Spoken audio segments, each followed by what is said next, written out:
Grow. Grew. Grown. When you grow up, what will you be when you grow up? She grows, she learns, she improves. Her interest is growing. She grows and she will prove herself. She grows in curiosity. She is curious. Curiosity. Her passion is growing stronger. She grows in confidence. She grows in confidence. I will grow in confidence, prove myself, and reach my full potential.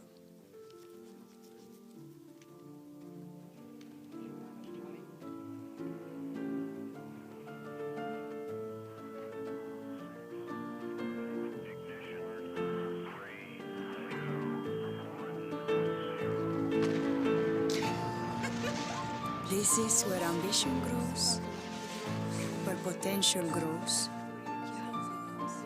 and where your future grows.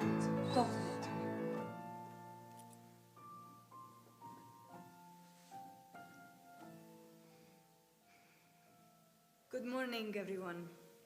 Today we're going to learn about the sky at night. Cambridge is where your world grows.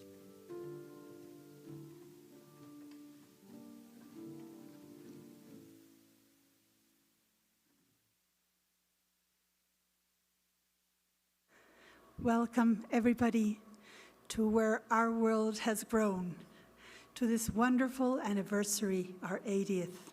Bienvenidos todos y todas los que están presentes y los que nos miran a distancia. Muchas gracias por estar con nosotros en esta maravillosa ocasión de nuestro 80º aniversario y el 79º de nuestra relación con Cambridge. Nos complace muchísimo tenerlos aquí y sin más, les presento a nuestra speaker de hoy, que es Claire Ross, que viene desde el Reino Unido.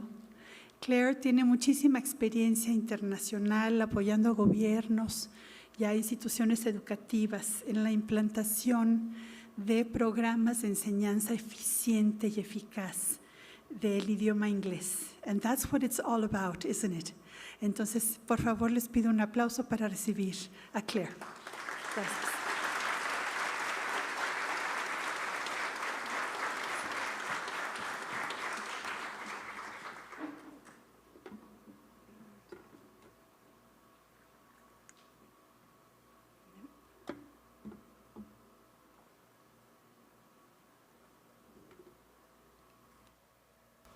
Hello, everyone. How are you? Great. Wonderful to be here. Thank you for that very kind introduction. And I would like to say thank you for having me here today. Thank you for being here. I'm delighted to be part of this very special celebration that I think will be special to all of us in different ways. My talk today is looking at the last 80 years of English language teaching and exams. Not an easy task, but I had a lot of fun preparing it, and I learned a lot as well. And I hope that today you will also enjoy the talk and also maybe learn something new. And because, as you heard, I'm a teacher trainer, and I like to get people involved. But don't worry, you don't have to come up to the stage. I will be asking you at times to talk to the person next to you. So just like you would normally ask your own students, for those of you that are teachers, I hope that's going to be okay with everyone. All right, so this is what we're going to cover today. We're going to start off with some important people in ELT. When did ELT start? How has teaching changed? How has it not changed as well? We're going to look at how exams have evolved, and finally, a look towards the future.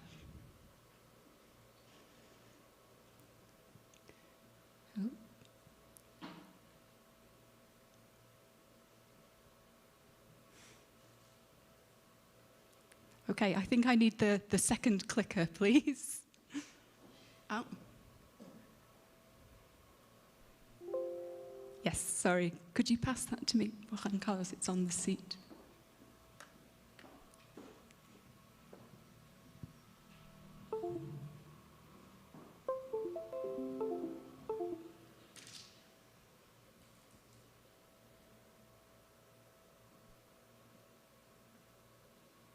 It'll be worth the suspense, I promise.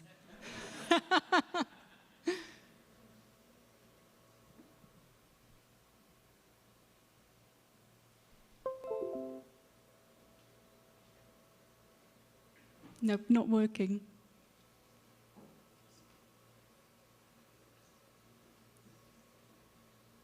Will you change the slides for me? Okay, that could be interesting, but you know, I'm a teacher. I've done this before, not a problem. Okay, so key figures in ELT. Now we're talking about 80 years of history here in English language teaching, and how do you possibly talk about all the key figures? So I thought, well, I'll start with a university that's done a lot of work in this in terms of history. So I had a look at the Warwick University ELT Department Hall of Fame. And I was looking for some women in there, and let me tell you, there weren't very many. No surprise there. So ELT, just like the rest of the world, lots of men. And I thought, who would be in my own personal Hall of Fame? And this is what I came up with. So I had a little brainstorm. Recognize any of these names? Maybe they're in your Hall of Fame as well. But I thought, I can't possibly talk about all of this. I'll be here all day. And who wants to hear about my grandma, who was an inner city teacher in Manchester in the 1960s? So I've had to cut it down, and I've chosen just 4 people. Now, the 4 people I've chosen, some of you might actually know them personally, you might recognize them, and hopefully you'll learn something about them today. And I've chosen 2 men and 2 women as well, just to balance things out. So here's your first task. You're going to see 4 people on the screen, and on the left, we've got some personal facts about them that maybe you know, or maybe you don't. And then on the right, some of their English language teaching or exams credentials. So what I'd like you to do is to match the personal to the ELT to the people along the bottom. So please talk to the person next to you for 30 seconds.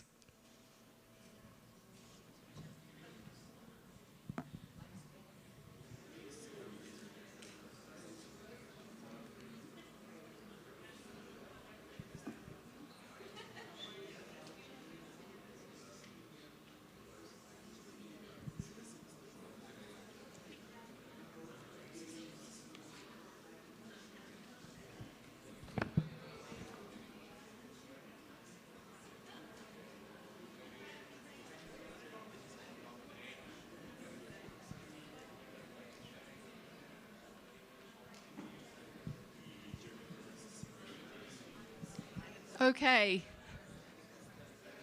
Time's up. All right. Do you actually know, does anyone here know any of these people personally? Have you met any of these people? Yes. Oh, great. I'm really glad. Really glad to hear that. Okay. So shall we look at the answers? Are you sure? How confident are you? Okay. Well, we're learning here today. It's not a test. Okay. Let's see the answers then, please. Okay, so we've got Bill Lee, founder of IATEFL, and before I reveal it, what do you think was his personal fact? Let's reveal it. Can we reveal it? Next, please. Oh, yes, ex-military intelligence. I know.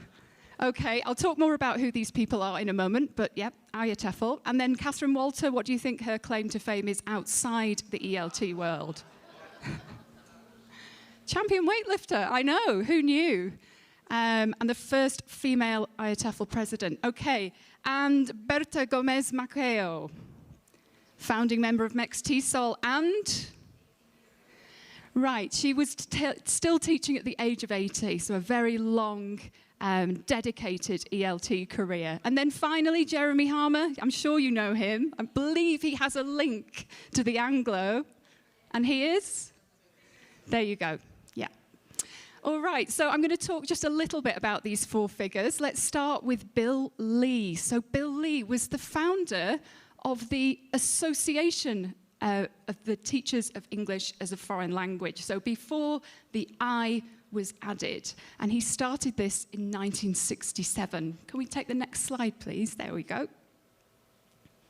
He ran this from home until 1984. This was 20 years after he was working in Bletchley Park during the Second World War in military intelligence. Skills I'm sure he took into his new role.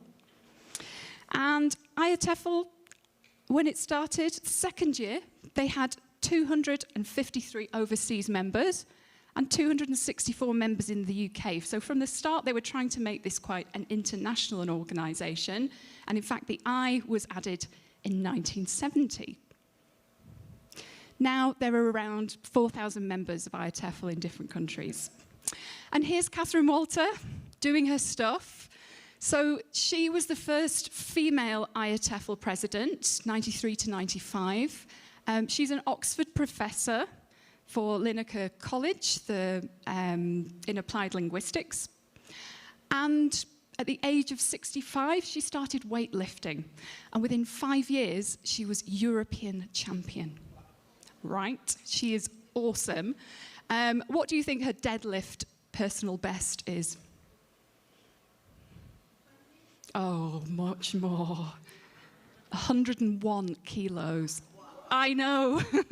So there we go, Catherine Walter. So I chose these people because they're both connected to teaching and teachers and to IATEFL. So if we can move on. Anybody here a member of IATEFL or has been to the IATEFL conference? Yep, a couple, that's wonderful. So held every year in the UK, usually more than 2,000 people go. It's a big, big conference from over 100 countries. And one of the parts of IATEFL, as I'm sure you're aware, are these special interest groups. Have you heard of these before? So the kind of specialist areas of teaching where teachers can join, talk to other like-minded teachers. There are teacher training workshops and courses and all kinds of benefits. So I wonder how many of the special interest groups you can think of. Can you think of different specialist parts of teaching? I'll give you just a couple of seconds to tell the person next to you. What do you think the themes of these groups could be? There are 16.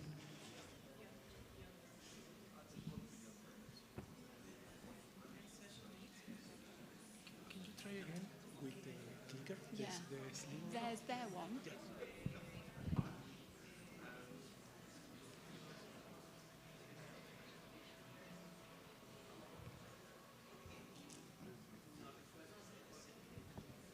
Okay, have you got them all now? Yes? All right, let's see if you were right. It's still not working. Can we show them, please? There you go. How many did you get?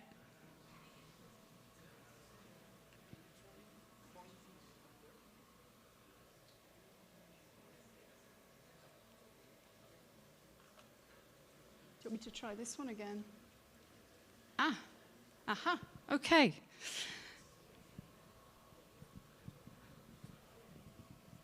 All right. Okay, so those are our IATEFL people, and I want to move to another Teachers Association now that, again, I'm sure you're aware of. Okay, and I had some people who knew some of these people already. So I've got here Berta Gomez Maceo. Please forgive my pronunciation. First female president of MEX TESOL. And here we've got the program of the 1978 TESOL convention that was held here in Mexico, and she was reigning president at the time. Was anyone here at that conference, I wonder? I can't see any hands here. Okay. Yes? Someone was. Wonderful. So she was still teaching at the age of 80, and I found this on a very beautiful memorial online that was written by her granddaughter. Because Berta's sadly not with us anymore, that some of you will know that. And her granddaughter was remembering a moment when her grandma was complaining that she was tired, because at the age of 80, she'd been teaching for 4 hours and she felt a bit tired. What a woman. You can see why I included her. Okay, and on the right, we have here some of the founding members of Mex TESOL. Do you recognize anyone? Is anyone here in the room, in that photo? I don't know. Okay, and Jeremy Harmer is here. Can you find him? The beard, yeah, he's still got it. Okay, and we can just show Jeremy Harmer now. I think he comes up on the next bit.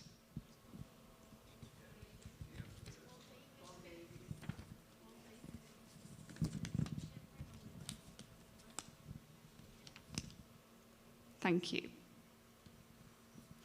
Okay, so a bit about TESOL. When did TESOL start? Well, it was before IATEFL. It was in 1963.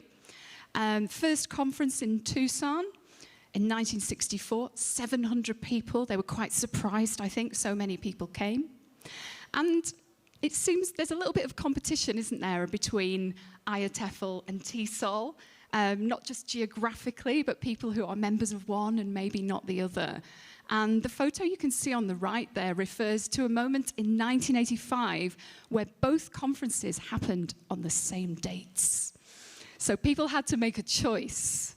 And what came out of that was that IATEFL noticed that TESOL had some of these special teacher groups. And that's where the special interest groups came from. So IATEFL, let's say, borrowed the idea from TESOL. Okay, other things TESOL have given us. So foundations and principles of English language teaching. Is anyone aware of these? Give me a yes. Okay, if not, I'm sure you're doing them anyway. So there are 6 principles. And on the next slide, I'm going to give you some hints about what they are. So once again, with the person next to you, and I hope you're sitting next to a teacher, can you guess the missing words of these foundations of English language teaching?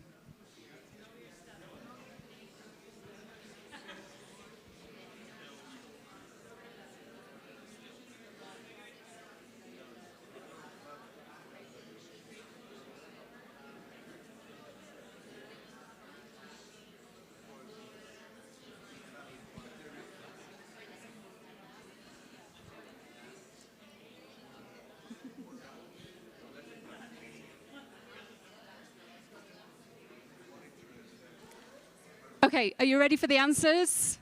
Feeling confident? All right, what's the first one? Know your... There we go, students, learners. This is working now. Okay, create the conditions for... Language learning, well done. Design high quality... Lessons, materials, very good. Okay, adapt. What do we need to adapt as teachers? Adapt. Our lessons, our materials as needed. Good. Okay, monitor and assess. Very good. Language development, learning. Yes. Okay, and the last one, we need to engage and collaborate within... Oh my goodness, somebody is saying these word for word. How do you know? Is somebody on Google? Brilliant, well done. And what I like about these principles, apart from I agree, we've got our learners right in the middle there. Okay, so I've gone ahead, I've already talked about people, I'm already into teachers' associations and some beginnings there, and we're already talking about language teaching. So I want to go back a little bit, because this is a history after all. And as I go through this, I hope you'll forgive me for anyone you really feel or anything you really feel should be in here and isn't, because this is my take on it. So I hope you'll forgive me that. And you can tell me later over cocktails who you think and what you think should be there. So let's think about English language teaching and where it all began. And here, I mean, where in the world? And I've picked out 2 places here on the map. Which countries have I picked out? India and Japan. Yeah, actually, it was India at the time, now Bangladesh. But you can't see the borders on here. So I've gone back a bit longer than 80 years. I've gone back to the 1930s and 40s. And here's what I found out at this time. So there was a lot of language teaching going on overseas by British teachers working with local teachers and pursuing these, shall I say, political interests. So in ex-colonies and also in other overseas territories of interest. And most of the teaching was done in secondary schools, and most of the teaching was teaching literature. So it was about keeping connections and influence and introducing people to British culture through language. And there are 3 figures I've picked out from this time who made quite significant contributions. They are all men, but they were great. So first of all, Michael West. Has anyone heard of him? So he was in Bengal, teaching there, and his contribution was looking at quite experimental approaches to teaching reading. And he was looking at introducing graded readers into the classroom, and that was quite revolutionary for the time. Our second person, Harold Palmer, anyone? Maybe a little bit of recognition there. So Palmer was in Japan, and I've gone earlier than 80 years, as I say, but 1923, the world's first research institute into English language teaching, and he set this up with Japanese colleagues. And our third person, have you heard this name? Maybe you know of these links through Aya Tefel, perhaps, Hornby and the Hornby Scholarships.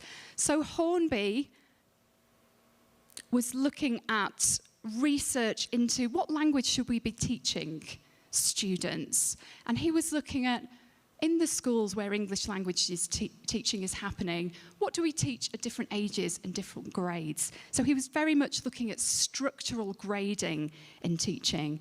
And he started, here's why I've chosen him, he started the English Language Teaching Journal in 1946. And what do we call that now? ELT Journal, right, so I think this is where we first hear this word ELT in the annals of history, and now, of course, it's describing a profession for so many of us. So I've said I'm going back a bit in history, and I thought we'd talk a little bit about ELT methods. So anyone that's done their Delta here, teachers, any teachers with a Delta here, you may have studied this. Or even if not, you may have looked into this as a teacher.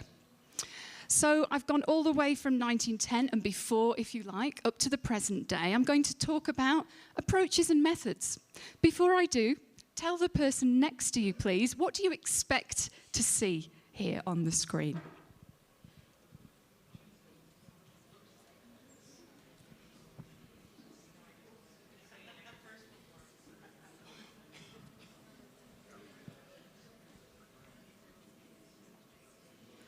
Okay, any suggestions? What do you think I'm going to show? Anyone? Suggestopedia. Wow, we've gone out there, right on number 1. Anything else? Okay, lexical approach. Grammar translation. Okay, spaced learning, yeah, retrieval practice, I love that. I haven't got everything on here, I'll be honest, but we've only got an hour and I don't want to keep you longer. Okay, so what I thought I would do is just say very briefly a few things about these and check what the information that's in your head already. Yeah, you might be thinking there's things missing. So grammar translation from the sort of classical English teaching, right? Lots of translation in there, what we might call traditional approaches, taken over in the early 20th century by the direct method. So the direct method, lots of teaching of vocabulary through realia and pictures, and lots of focus on form with the direct method.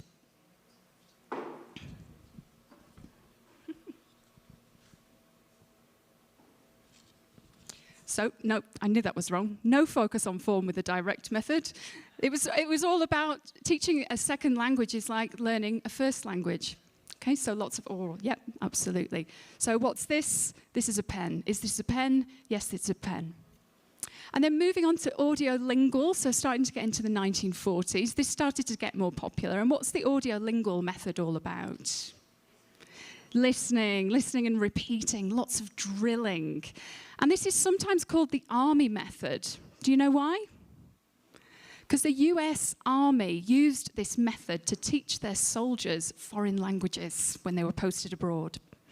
And this is all about behaviorism. It's about habit formation and conditioning.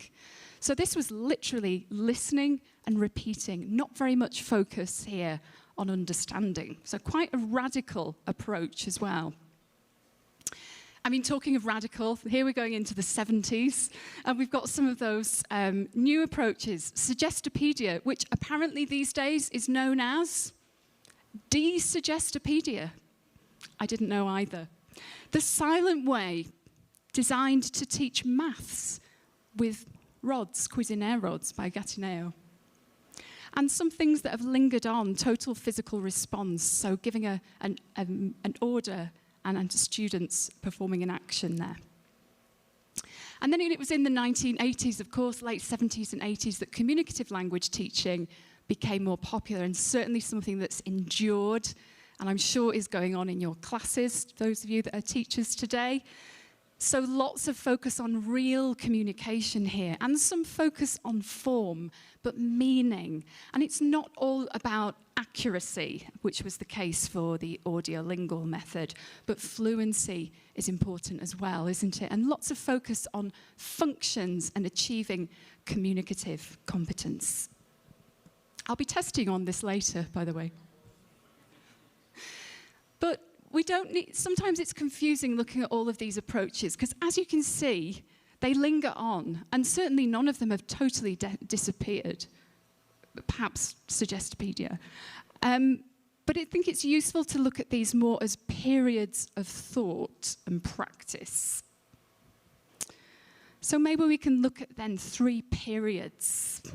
We've got the reform period, all about teaching the spoken language, so moving away from those classical grammar translation moments.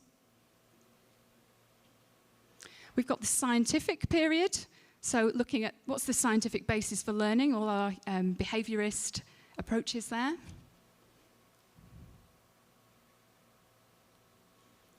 And then finally, the communicative period, so looking for real-life communication. And I think already, even if you're not familiar with these approaches, and even the old ones, I think you can see how much has continued, right? And how much continuation there's been of some of these methods up until now. So we're still using some translation, aren't we, in our classes? And that's okay, and I think that's coming back a little bit with multilingual approaches. Oops. Yep. We're still drilling, we're still listening. Listening is still important. And here, obviously, communication really important as well. And the next slide that you've seen is all about the tools of the trade. So I thought it might be fun to look at how course books have evolved over the years. And you might recognize some of them.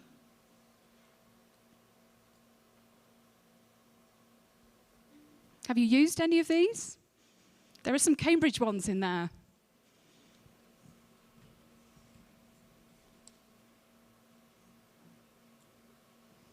So you can see the old initial English course books or textbooks. They're all about grammar. Oops.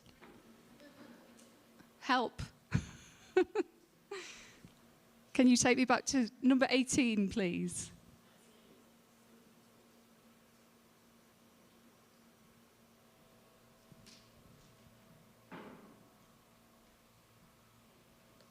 You can be thinking about your favorite course book.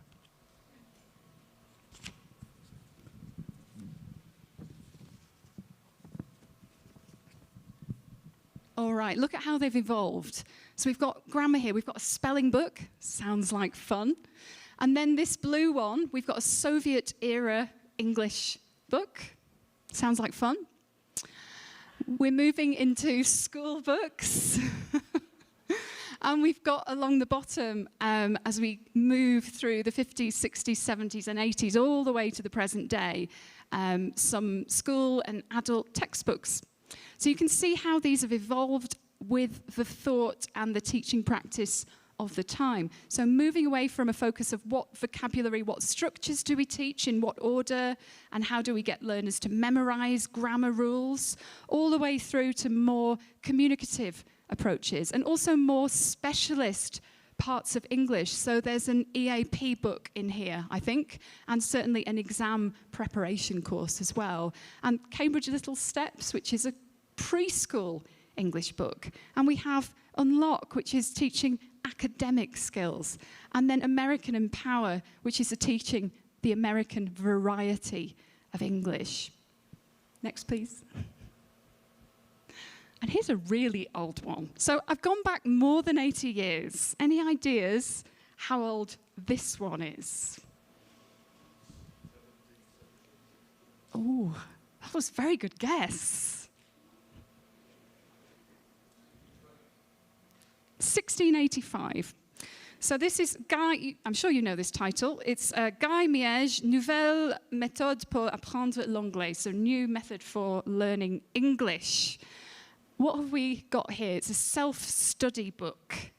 So the student will be doing this on their own. It's bilingual, as you can see, French and English. Maybe they would have a personal tutor, but certainly it was mostly self-access. And if you look on the right, the first paragraph here, we've got some cultural context, haven't we? It seems to be about dialogues in a coffee shop. So it's giving a context for language. Isn't that something we're still doing today? Right, so one of the very earliest texts, and I think they were getting things right from the very beginning. And we have a dialogue, again, like the textbooks of today. Slightly different dialogue, but still. How much then do they sell a dish of coffee or tea? A penny a dish. Truly, 'tis mighty convenient. I think we've moved on a little. Can we go to the next slide, please? So how course books have changed from self-study more towards the tool of a teacher, from hard copy books, which still persist, along to more digital and blended options these days. And as I said before, the content and the methodology certainly influenced by the ideas of the time. So here we've got a direct method example there. But there's also been some continuity. Yes, carry on, please. And again. So think about what you just saw. I know this looks quite different, but we've still got pictures. The pictures are different. We've still got dialogues. Okay, they're different.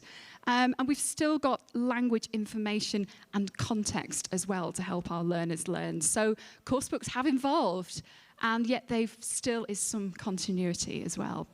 Thank you.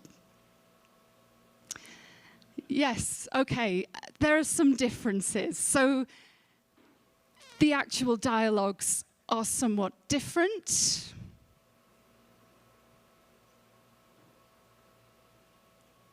perhaps some less common vocabulary that we're not teaching anymore. Certainly wench, I haven't seen in any new course books. But again, let's look at what's similar. Dialogues. We've also got pronunciation help. So this one I've taken from very new course book, American in Power. There's some listening and pronunciation work.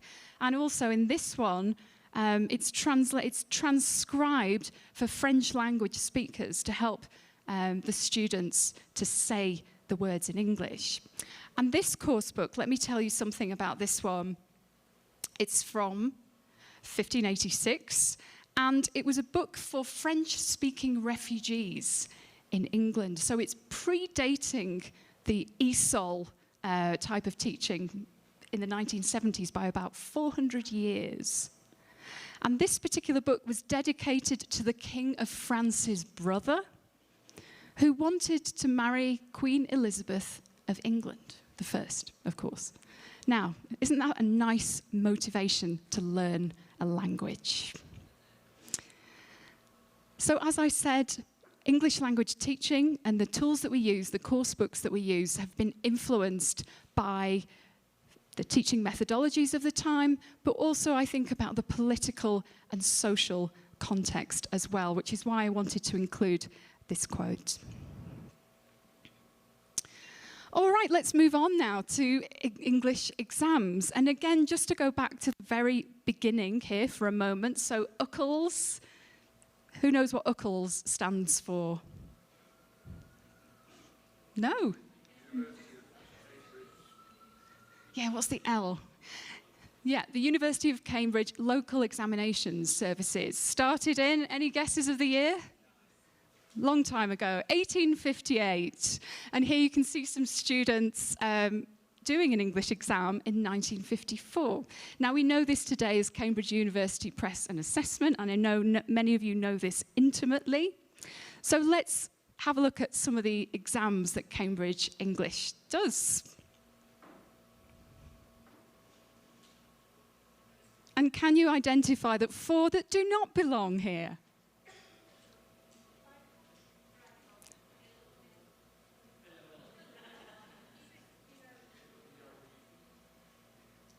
There's one more.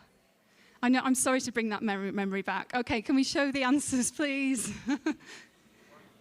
All right, and just a cultural note, in case you didn't know, trifle, it's a delicious British dessert. Okay, let's move then to a very early Cambridge English examination in English. The first one, the Certificate of Proficiency in English. Any ideas what was the first year that the first exam happened? Oh, that's really close. Yeah, it was actually 1913. And the first exam here was designed for people who wanted to be teachers of English. So it was a way to prove their proficiency in English in order to be able to teach it. And you can see here, it was quite long.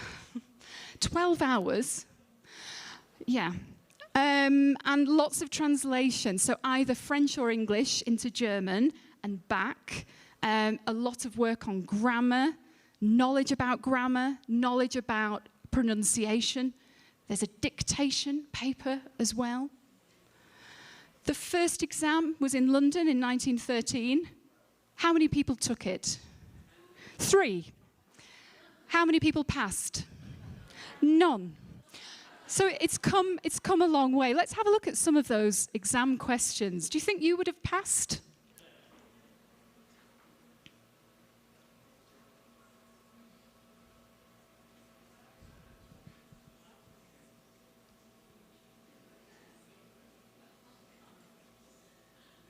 I'm not confident.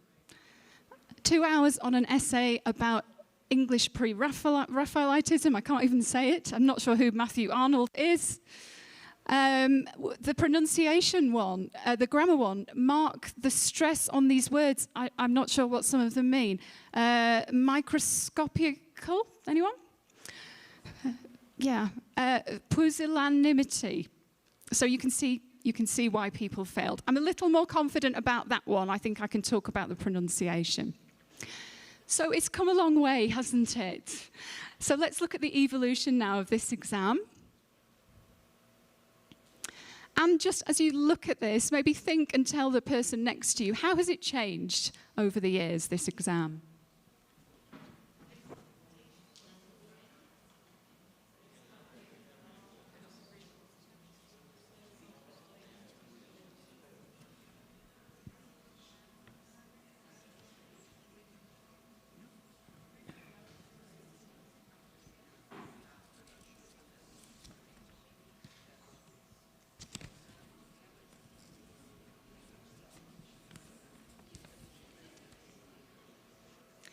It's quite interesting, isn't it? You can see where a lot of changes in the 1930s.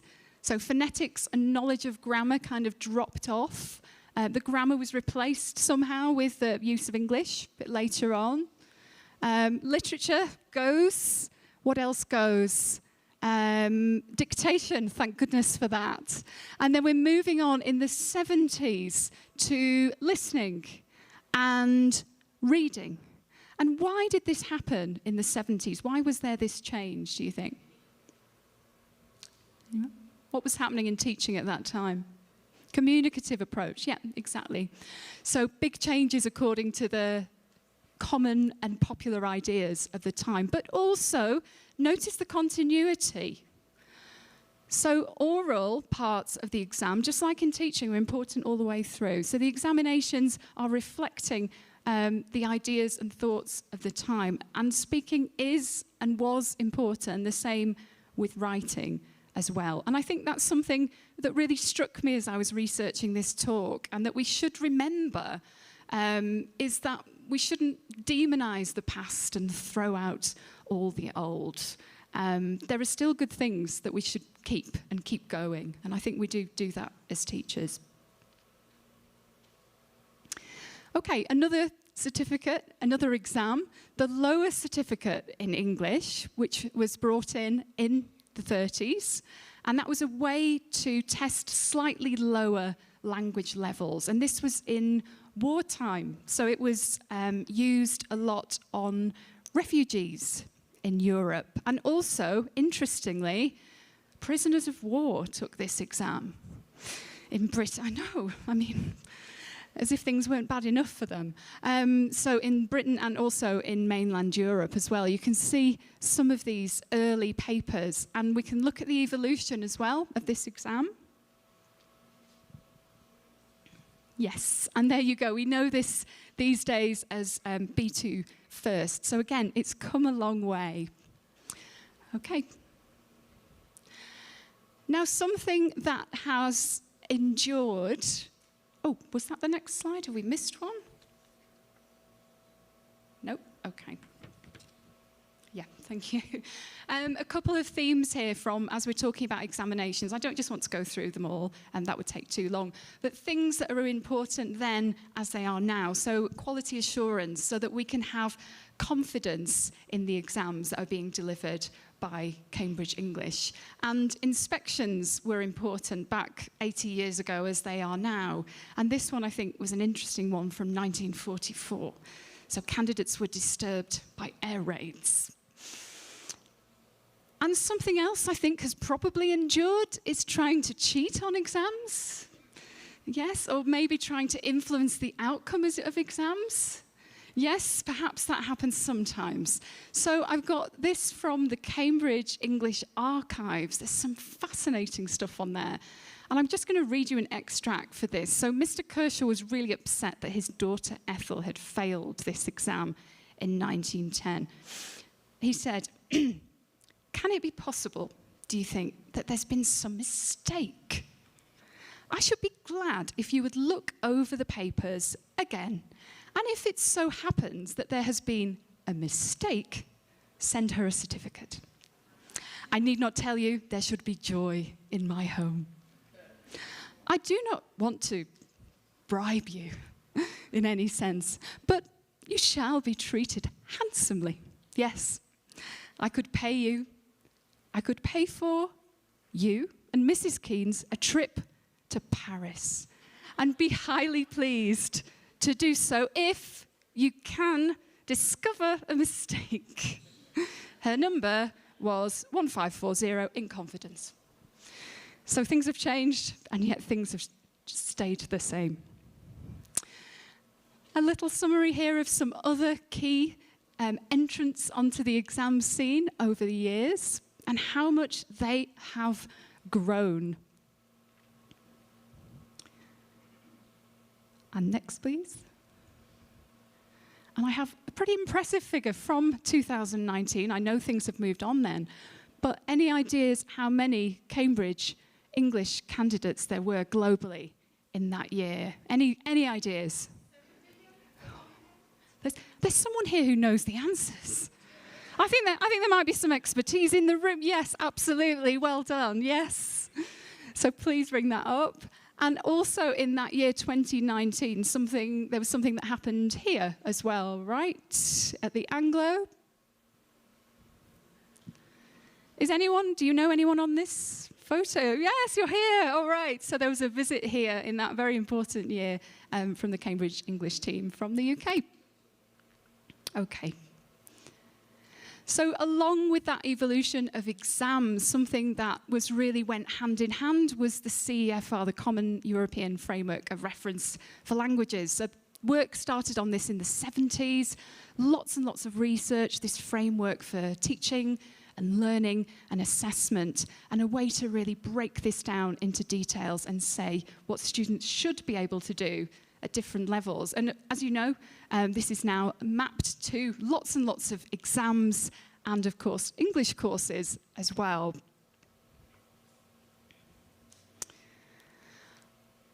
And I want to mention one more Cambridge English qualification here. Any ideas who those people are? Nope, me neither. John and Britta Haycraft. And we're going to listen to Britta talking about a Cambridge qualification. As you listen, see if you can identify what qualification is she talking about. The teachers had to be in very good health, and they had to stop. They had to say goodbye to their boyfriend or girlfriends because they worked, because they had homework at the end of it. It was a very intensive training course, as it still is today. You don't really have time for anything else except teaching. And then the teachers, started talking to each other about teaching. You know, what did you do? They never stopped talking about teaching. So they were adults, and they became very good friends. And you could say they sort of fell in love with teaching. Any ideas? The teachers. Oh, we can hear us again. It was CELTA. So anyone in the room here have a CELTA? Or involved in the CELTA courses? CELTA certification? Right. Do you think that's still true, what she said?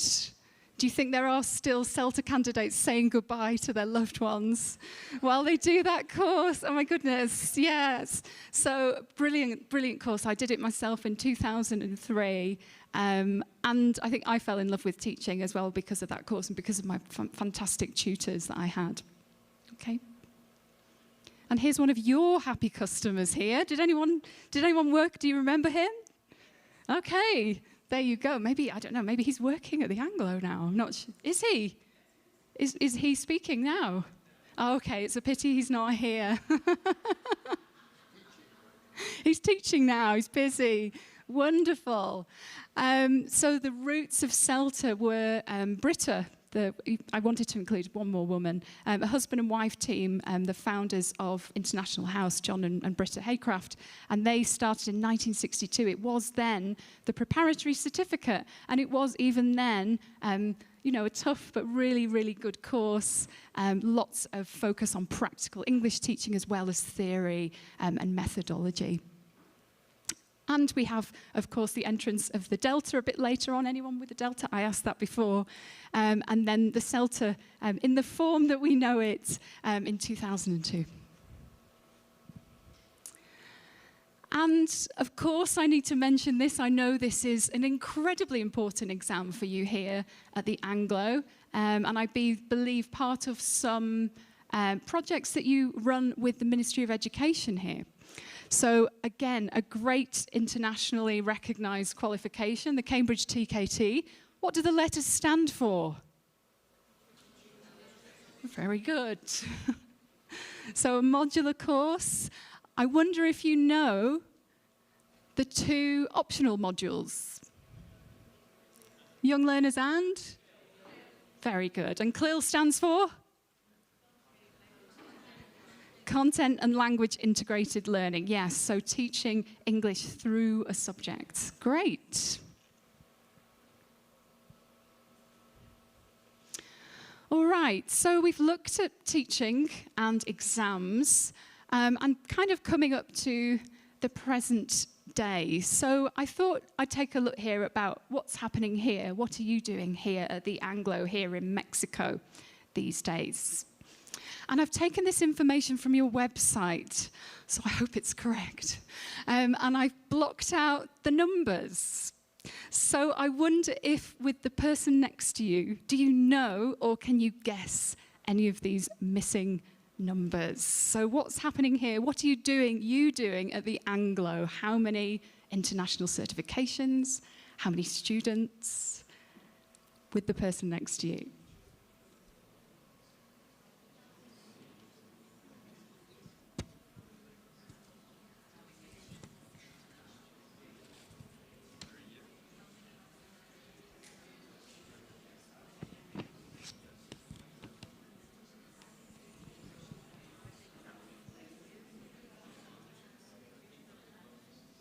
All right, I'm absolutely sure that there are people in the room that know these numbers off by heart. I know that.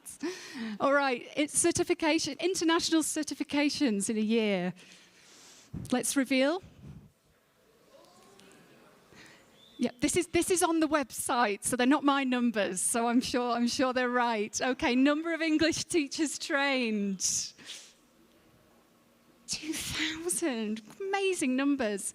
How many students of English per year? What's that figure? 20,000. Educational allies.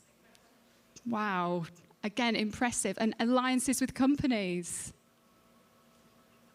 Pretty impressive figures. I think you all need to give yourselves a big pat on the back and round of applause. So it seems to me you're in a pretty good position for the now, and a pretty good position for facing the future as well. And that's how I want to really close this talk, is think about where we're going. And for this, I looked at a website where they've done some research on education in general, so not only the future of English language teaching, but the future of education. And here's what I found. Oh, no, I've not got to that website yet. Sorry. Let's talk about EdTech for a moment. Yes. So technology certainly, as we all came to realize in the last few years, is increasingly important. So I wonder if we could think about what's been the most significant development, in your opinion, in technology in English language teaching and exams. What would you say? Tell the person next to you.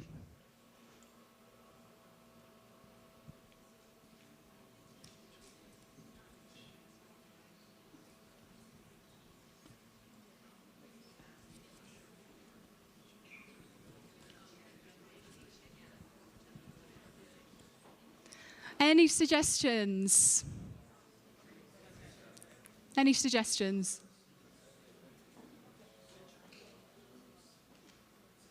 Smart boards? Sorry? Digital learning. I heard lots of people saying internet. Right, so we've come a long way, haven't we? And again, I found this quite interesting infographic to look at how technology has changed over the years in teaching. So moving from pen and paper all the way up to now, AI. That's what we're talking about now, isn't it? Who wrote my student's essay? Was it them? Or was it ChatGPT? And on a serious note on that, I think, we need to be thinking about how we embrace this and how we help our students to make use of this, if this is the future of technology. But it's not just about technology. So let me move to this website now, to the information that I found. And talking about the future of education in general, they are suggesting 5 scenarios, 5 possible scenarios, and they're not looking very far into the future. So they're saying by 2030, and this research was done in 2022, so last year, one of these 5 scenarios could be possible. So the first one is things continue in a similar way. So traditional education systems, schools, universities continue to be the most trusted source of education. And governments continue to be the largest source of funding. Second scenario. So regional alliances are important in this one, and it's all about political cooperation between educational institutions. And the next one. So mega organizations, brands that people recognize. I think we've got 2 really important brands in the room today that people recognize in Mexico. And this one is interesting. So this idea is that secondary and skills learning is going to be done through human-to-human interaction. And this will be enabled by technology. So blockchain technology is going to free up teachers to be more creative. And I don't know what blockchain technology is either, but we might need to find out soon. And the last one, the robo-revolution. I think this is one we talk about a lot. So here, as teachers, we get worried about this because this is where we feel we're being replaced by virtual teachers. A complete reversal in who is leading learning. But don't worry, because when I read about this, it said that teachers will remain important too, when they're needed. So I wonder, which one of these do you think is most likely to happen, or which combination? So please do tell the person next to you your thoughts. Where do you think we're going?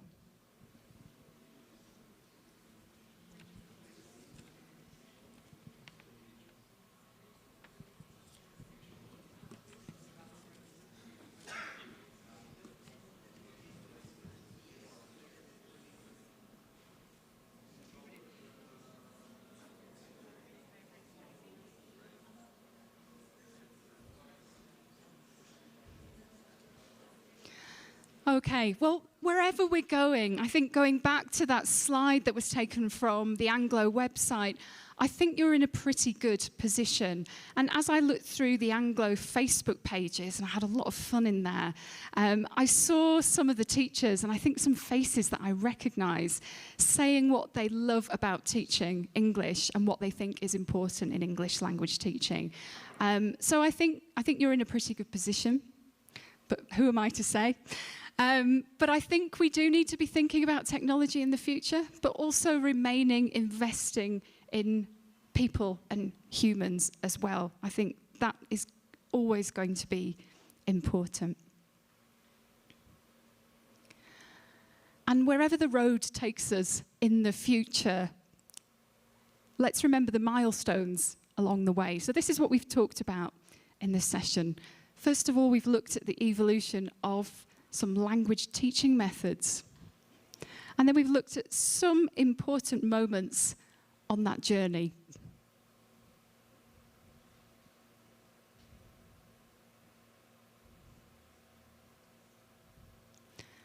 And I hope that at some point today, you've been able to find yourself in this history and realize how much bigger English language teaching and exams is, bigger even than this huge operation you have going on at the Anglo, but you're very much part of this wonderful and rich history of English language teaching and exams. And I want to finish by wishing you a very happy 80th birthday. Congratulations, and here's to 80 more years at least. Thank you.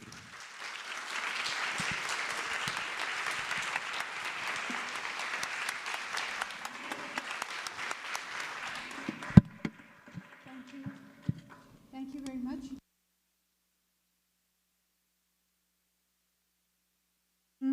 Hello, hello, thank you. That was very enlightening. Thank you very, very much.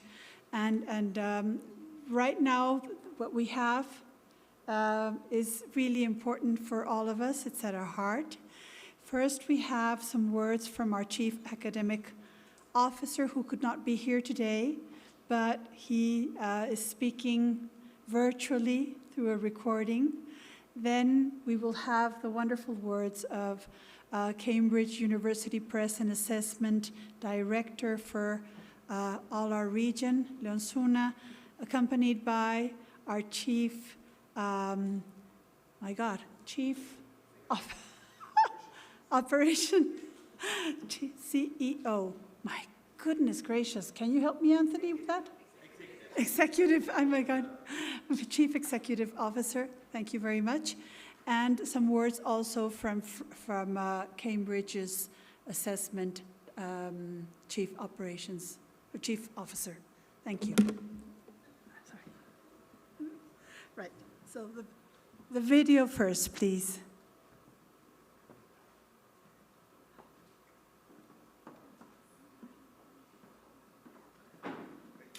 Hello everybody, welcome to the event which we're organising with Cambridge University Press and Assessment, and this is part of our 80th anniversary celebrations. The Anglo was founded in 1943, 80 years ago. It's a pleasure for me to talk to you. My name is Simon Brewster. I'm the Chief Academic Officer of the Anglo-Mexican Foundation, and I work very closely with the area which Ileana Franco is in charge of, which deals with international exams and courses abroad. 80 years is a long time. We've been in Mexico involved in education all that time, and for 63 of those years we've been working with Cambridge. So we have a very strong and very long relationship with Cambridge in delivering examinations all over the country. And the great thing about that is that those exams guarantee a high level of quality. There really is no other exam that offers the experience and the professionalism that Cambridge exams offer.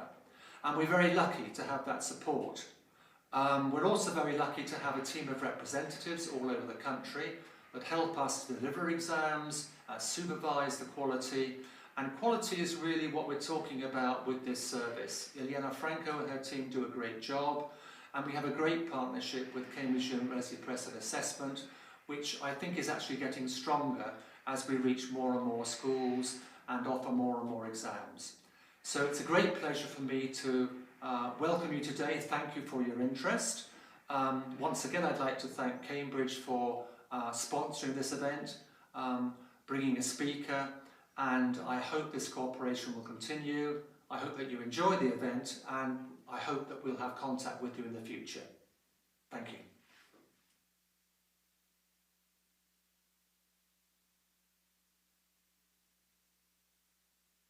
And now with us, Leon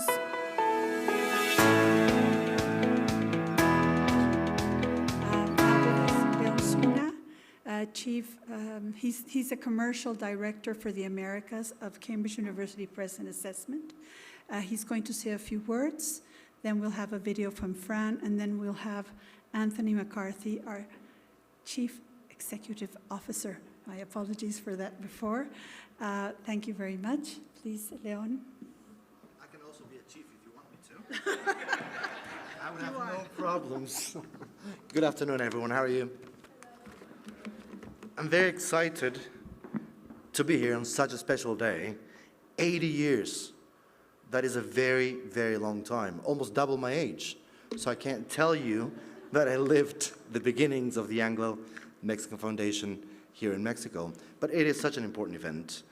80 years, and we've been partners for 79 years. It's a long time working together in Mexico in the pursuit of excellence, quality, education in our communities. The Anglo-Mexican Foundation, the Anglo for friends, and Cambridge share lots of values and common interests, much of which have to do with helping our young people have a better life after they're out of our hands, educating them and giving them a tool that will improve their lifestyle.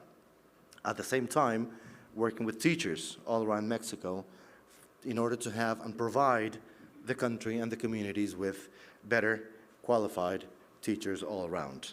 So I would like to thank the invite and congratulate, of course, Anthony, Chief Executive of the Anglo, Simon, who can't be with us today, of course, Niall and Ileana. It's been a pleasure working together for, 13 years with me, and congratulate you on such an important day. To this note, I would like to introduce another video, Fran Woodward, Director for Cambridge English in the UK, who has spent a lot of time with the Anglo over the last couple of years, and she has a special message for you. So if we might.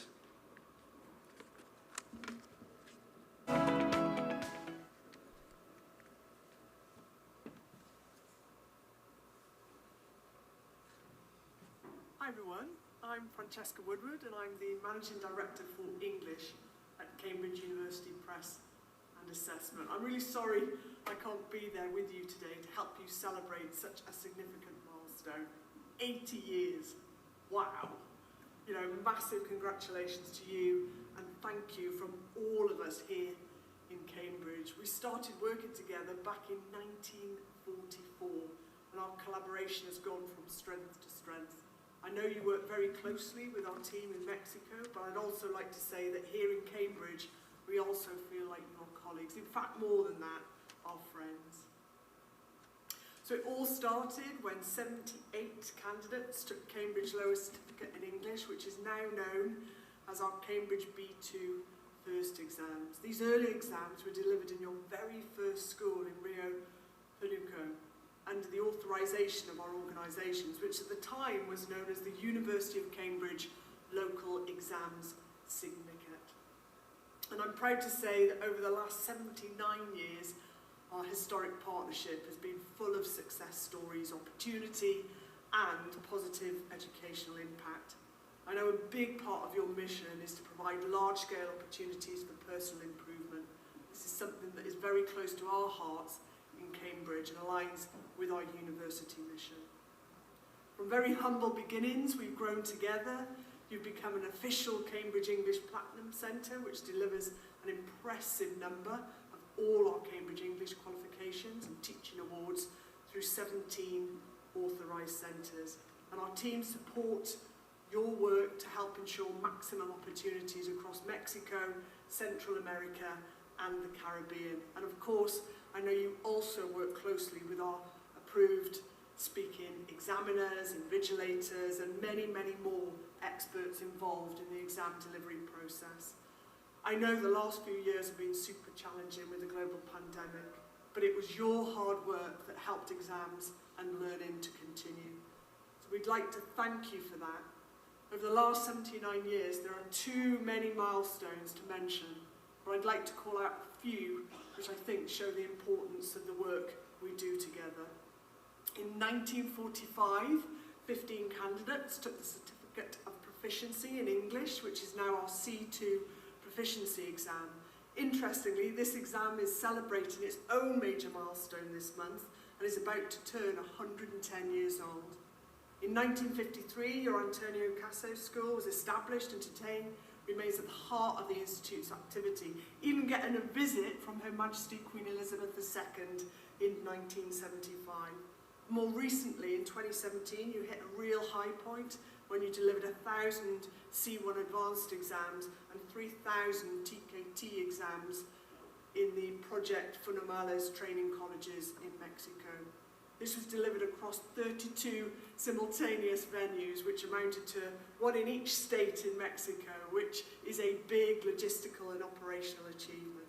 And in 2018, we saw Cambridge and Anglo collaborating for the National Benchmarking Project with CEP Basica.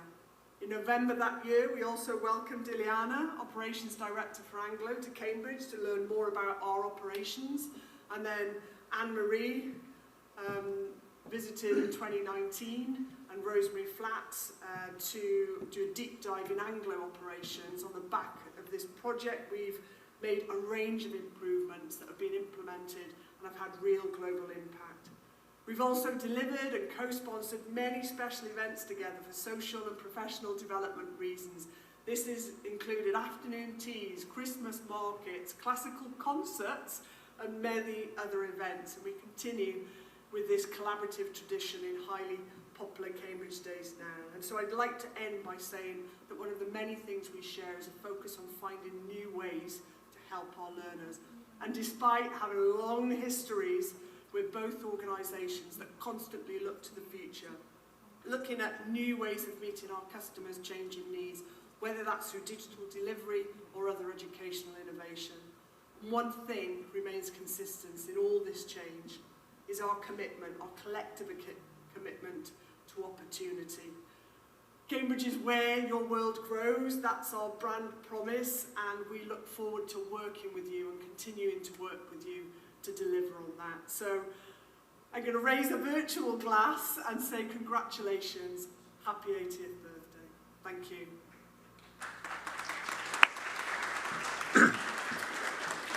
Thank you, Fran. We're fortunate enough that we won't have a virtual glass. We might have a real one a bit later on. Just a couple of words. I think something Fran has said, and it really resonates to the Anglo-Mexican Foundation and our partnership, has to do with commitment. Commitment to education, commitment to quality. And that's what they've been doing for about 80 years. And that's something we truly share. So I'd like to appreciate, acknowledge, and thank all the commitment the Anglo has shown over the last 80 years. But most importantly, I'd like to celebrate year one of the next 80 years, of the next collaborative commitment we will continue to show together, stronger than ever, for the next 80 years. So thank you very much. I think, Anthony, you would care to join me.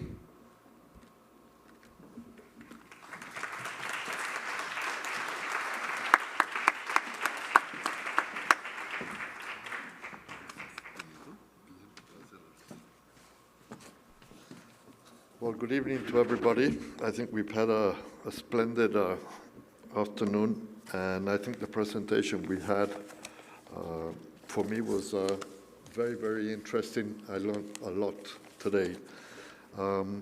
Very rapidly, let me give you just a brief history of the Anglo. If we go back to 1943, that was the year that Mexico joined the Allied cause during the World War. 2 ships containing oil were sunk by the Germans, and that's when Mexico decided to join the cause. At the time, there was a very large British colony here in Mexico, involved in petroleum, cement, and various other industries. And the community decided, if my memory serves me well, Eduardo, November 1943, to found the Anglo-Mexican Foundation. It's very important to point out this is a foundation. It doesn't belong to anyone. It's run by its bylaws. And when it was founded, the idea was basically to teach the technicians that were supplying the Allies the English language. As you can imagine, there were some communication issues. You were converting, for example, tons, metric tons, to probably pounds or kilos, and so on. And sometimes the dialogue wasn't that efficient. And this is why the Anglo was born. It was really to foster that exchange which took place during the Second World War. Now, what's very important to mention here, and this is where we tie in with our very good friends of Cambridge, the Charter of Incorporation was November 1943, but we really didn't commence operations until 1944. And that coincides with the 80 years relationship with your good selves of Cambridge. Now, I mentioned a few minutes ago, there is no owner here. This institution is a foundation, and what it pursues is, through education, we mean to change people's lives, which is something that I think comes out in all of the presentations that we saw today from our good friends from Cambridge. Another very important issue here And it reminds me a little bit of a story. When I studied in my master's degree, we had the visit of a very important company, and it was the chairman. And he used the term stakeholders. And for us, Cambridge is a stakeholder. We basically worked together for 80 years, and obviously, as Simone says, we intend to continue working for another 80 years in the pursuit in quality of what we do, not necessarily quantity, but quality is what we want to pursue. So we really thank you for this event today. It's been an honor hosting you here in this building, of which I'd like to share a very brief story about it. But just so you know, and you can transmit the message, we consider you a stakeholder, which means you're practically part of the family, and obviously we intend to keep that going forward. About this building that you see here, it was designed and built by a very famous Mexican architect. His name is Candela. And if you see the roof, you'll see it when it's lit in a second. In those days when it was built in the 50s, you didn't really have perfect structures. And if you see the round bubbling that he managed here, he did it with wood. And you will see the wood markings there. The building is classified by the Instituto Nacional de Bellas Artes. And as you can see, we've done our most to keep up. But the most interesting part, and why it's so dear to me, one of the donors for the concrete of this building was my father. And that's one of the reasons why I'm so much involved with the Anglo. So with that little note, I would like to again thank you, Cambridge, very much. And as we say here in Mexico, esta es su casa. Muchas gracias.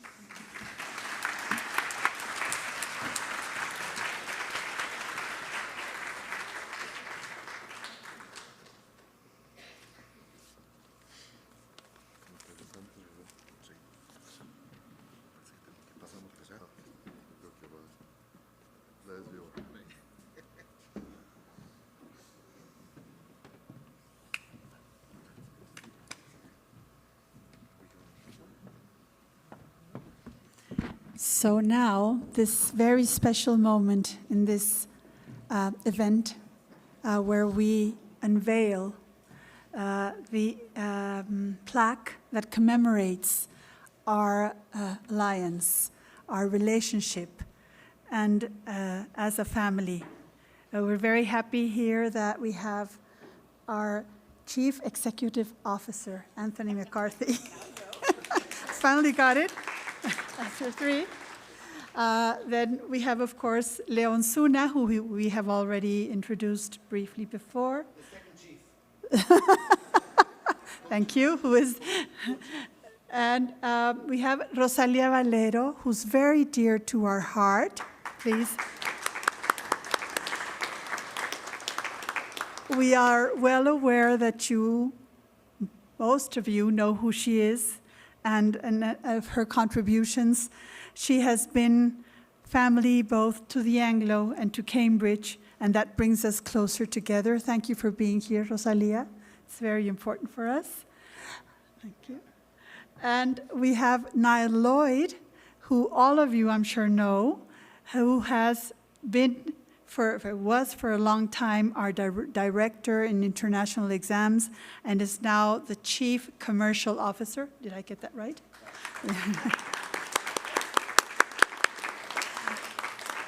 And Leon Diaz, who, from Cambridge University Press and Assessment, is the director for Mexico. I'm sorry. Okay, the director for Mexico. And we're pleased and very happy that these people are here today for this very important event for unveiling. So please, Anthony, Rosalia, Niall, and Leon. Thank you.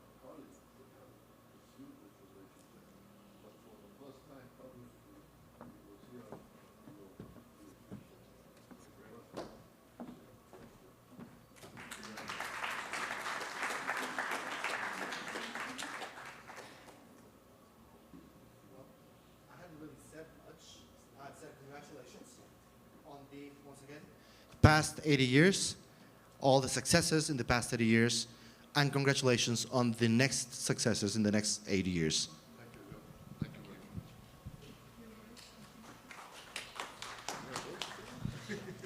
Well, as I had mentioned, maybe you didn't hear me, but I had the pleasure of meeting Leon some time ago, and obviously it's always a delight seeing you here, having you here in this location.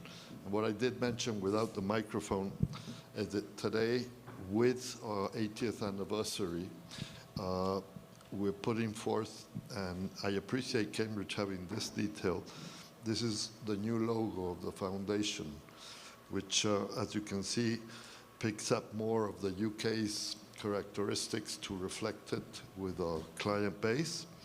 And then we have it for each different unit. So it's, again, another first with us, with Cambridge. Thank you very much, Leon. Thank you very much, Leon Tony. It's an honor and a privilege to be here. I was a student at the Anglo. I was a teacher at the Anglo. I was the head of the intermediate department, and I love the Anglo. So always in my heart, as all my Anglo colleagues know it. Lovely to be here with you today. Congratulations.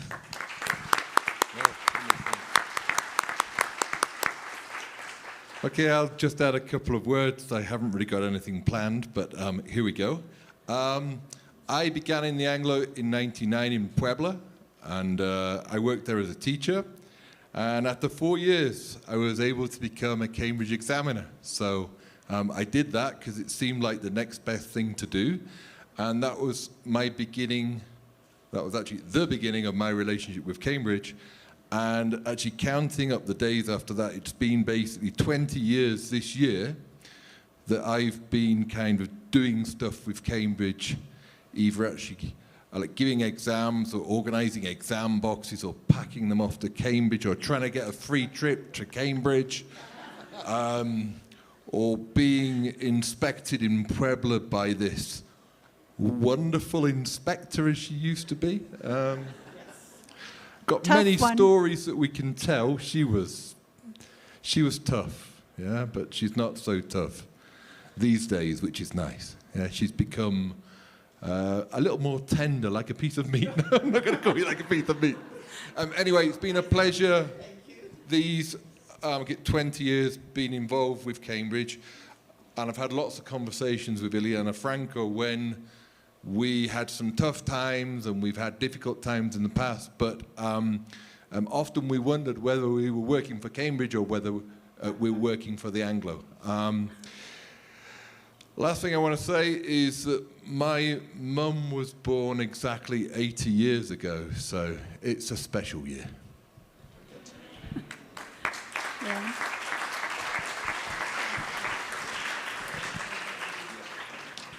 Well, just a few words. Thanks to the Anglo team for opening and giving us a chance to be here in this fantastic place with so much history. And that's it. Congratulations. Many more years to come of success and being the Anglo. No, that your DNA is so important in education in Mexico. So thank you very much.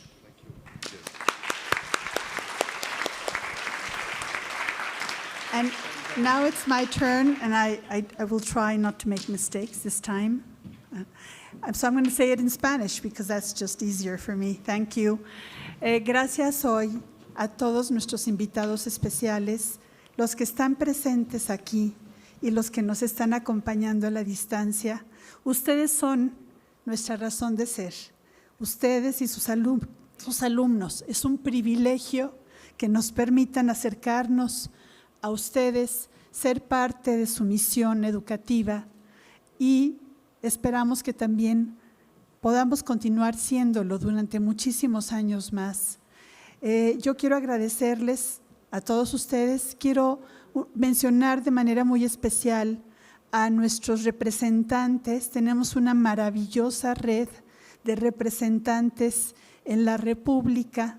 Es una red ecléctica de profesionistas que con muchísimo corazón y pasión se suman a nuestra misión educativa.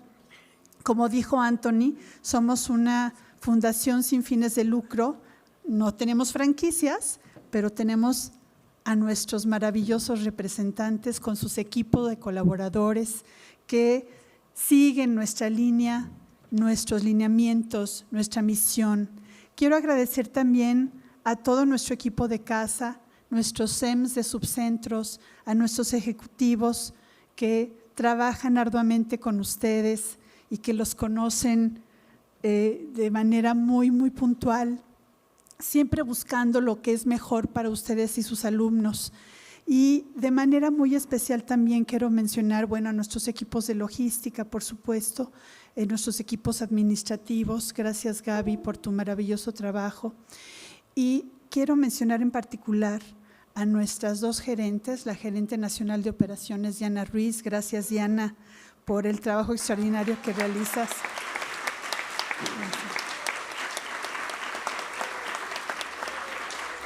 Gracias. Y a nuestra gerente de Customer Experience, que hizo posible que este evento hoy fuera lo maravilloso que es y que está siempre cercana a ustedes. Karen González, por favor. Gracias, Karen. Y por supuesto a nuestras contrapartes de Cambridge, por supuesto, gracias a todo el equipo que nos apoya, a todo el equipo de marketing que también trabajó durísimo en hacer este evento el día de hoy, a Mayra Flores, nuestra Business Executive, muchas gracias, Mayra.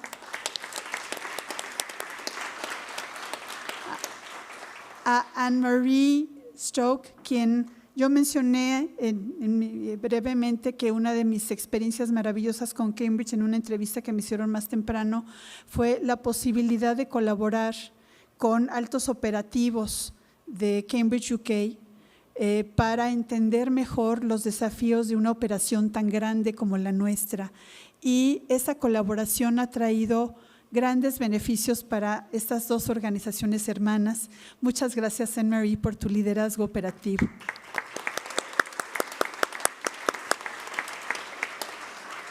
Y bueno, se cierra este momento tan maravilloso y ya lo dijo León, vamos a brindar. Sí, vamos a brindar. También se llevarán hoy quienes nos acompañan aquí, se les van a entregar algunas, una bolsita con un memorabilia.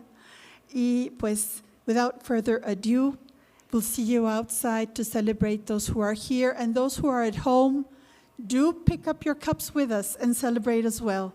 Thank you very much, everybody.